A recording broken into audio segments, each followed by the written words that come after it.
Hey guys, my name is Matsumo, and today I'm excited to say that Rainbow Six Siege has finally received its mid-season updates. The first big change that Ubisoft is going to be making is that Kapkan is now getting some pretty significant upgrades, at least in my opinion.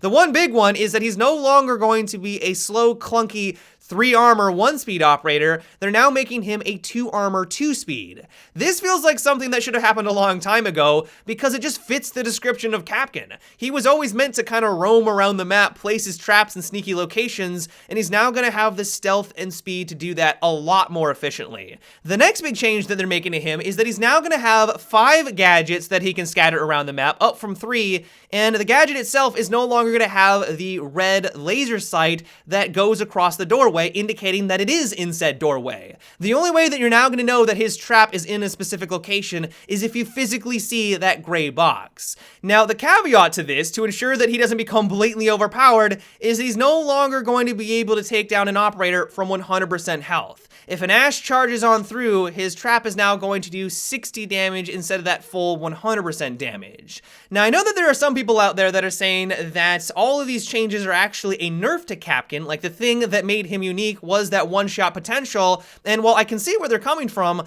I truly do believe that this is going to make Kapkan a force to be reckoned with. Yes, it was really cool to get that one shot against an enemy every once in a while, but how frequently was that actually happening? As long as you were going against people that have played the game for a while, they knew what to look out for, they realized that there was a Kapkan on the enemy team, they were not falling for these traps whatsoever. The consistency of these traps was abysmal, and this should just make them much more reliable. And so while yes, you're not going to be able to just flat out take someone down, if you're doing 60 damage against someone, that's going to put them at a massive disadvantage. Like, that's only like 1 or 2 shots to take them down at that point. Honestly, this is something that I'm kind of concerned about because this is just extending and making the trap meta even more potent than it already was. Now, instead of having to deal with Ela mines that you can't even see on the opposite end of a doorway, Legion traps that are halfway invisible, now you're going to have to deal with Kapkan traps that also are very difficult to see. This is going to really slow things down. You're not going to have to look through every single doorway and window to ensure that there's a Kapkan trap there. And I have a feeling that that's going to get old quickly, alongside all of the other trap operators that we have to watch out for.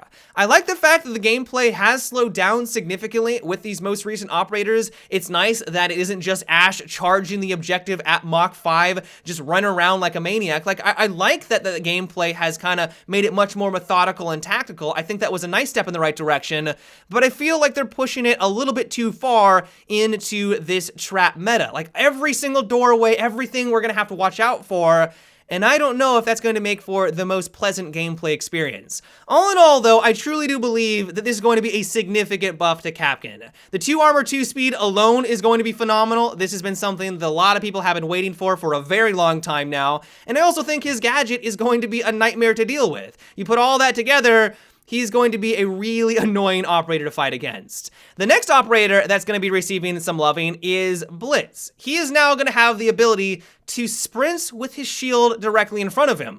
One of the biggest weaknesses with Blitz right now is that he has a hard time just simply closing the gap against the enemy. Now, you could just kind of slowly lumber, crouching towards the objective room, and then maybe every once in a while catching someone by surprise, but as long as the enemy is somewhat observant of their surroundings and they're listening very intently to what's going on around them, you're not going to be able to do that. He makes so much noise that it's just simply not going to happen.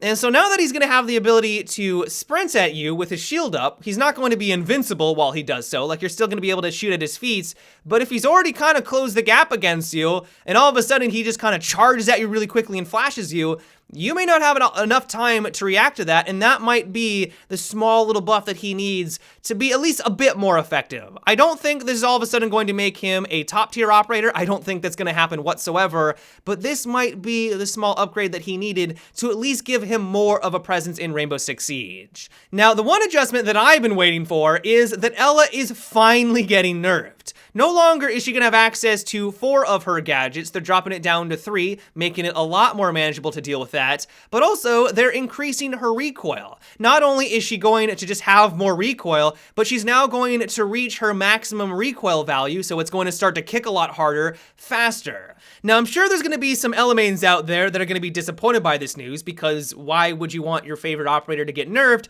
But I think we have to admit to ourselves that something needed to be done, because she was pretty much overpowered. She was 3 speed, so she could move around the map very quickly. She had arguably one of the best weapons in the game for both offense and defense. It had practically no weaknesses, and her gadget could function as an offensive gadget, but also a defensive one to slow down their progress. You put all of that together into one operator, of course it's going to be overpowered.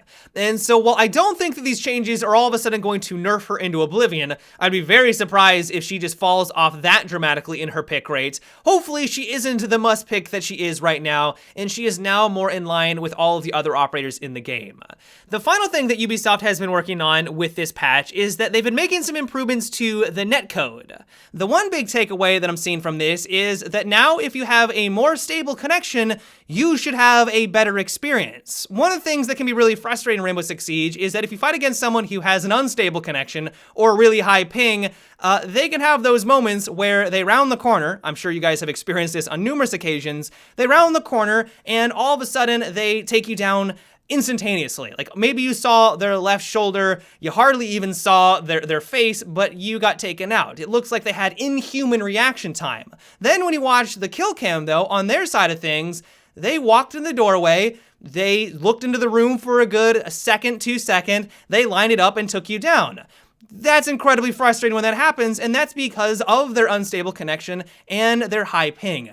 And so hopefully with this update, while they're not going to be able to eliminate Peeker's advantage entirely, if I am reading this correctly, what it should mean is that if you do have a better connection, if you have a more stable connection, you should have a better experience in this game. And if you have an unstable connection, you might get punished a bit more for it, and you're not going to have those large advantages like you do in some situations, at least if I'm reading these patch notes correctly.